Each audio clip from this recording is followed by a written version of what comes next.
It may surprise you that only 30 years ago, many of the buildings where you visit or work were completely inaccessible to people with disabilities. With a great deal of effort and commitment, people with disabilities organized and forced America to pay attention to building access. Since first signed into law in 1990, the Americans with Disabilities Act has made sweeping changes to American buildings, structures, and access ways. There are a stunning number of details in the ADA and its revisions. Feel free to look through all of the requirements at the website www.access-board.gov. We would like to show you some of the basic parts of the ADA that you may see in your own day-to-day journey through life. Remember that the ADA is an important part of the legacy and history of people with disabilities. Today, almost all government-owned or public buildings are ADA compliant, which means they are accessible to most people with mobility, vision, or hearing disabilities. Most aspects of the entrances, exits, and interiors meet guidelines that allow people to navigate.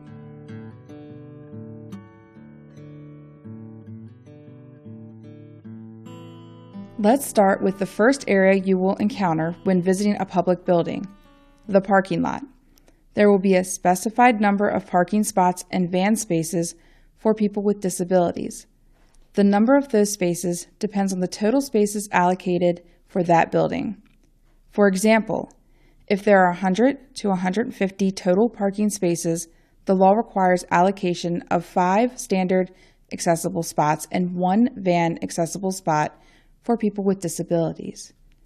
The surface must be concrete or asphalt. There must also be a clear access route and signs indicating parking spots and signs to the door or entrance you will use. The surface must be hard and free of debris or deterioration.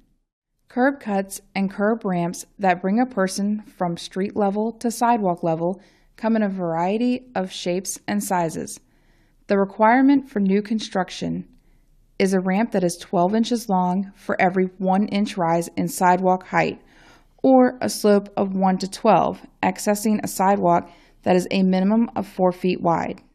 In your personal travels, you will undoubtedly come across curb cuts that do not meet the 1 to 12 slope requirement. These may be older buildings and sidewalks, and the curb cut is an add-on.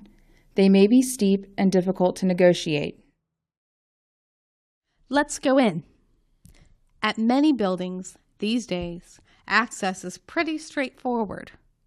At the main entrance, you push the blue panel and voila, the door opens. At times, you may not be using the main entrance. You might be going to a security area for clearance or to a historical building with a side entrance and a manually opening door. In an industrial or commercial setting, there must be signs indicating where you enter. There has to be a ramp to the door if it is elevated in any way. The door has to have a handle, not a knob, and the door has to open with a mere 5 pounds of force, which is very easy. The door handle can be no higher than 48 inches and no lower than 36 inches. As you would expect and hope, the floor has to be hard and smooth, with plenty of room to maneuver. You made it inside. Good job. Here, we like to see smooth floors, plenty of light, no protruding obstacles, and plenty of room to maneuver.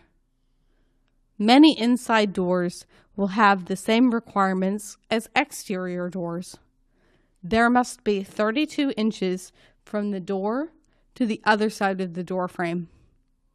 Any door that opens automatically needs to swing open outside of the clear space next to the open panel.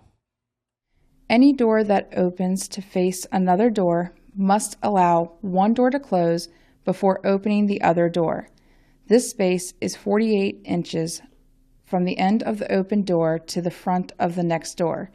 Again, this is called turning space. Floor and ground surfaces are another building block in the ADA. Accessible floor and ground surfaces must be stable, firm, and slip resistant.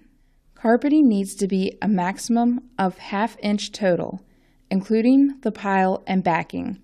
Any mats must have a stiff backing to avoid rolling or bunching.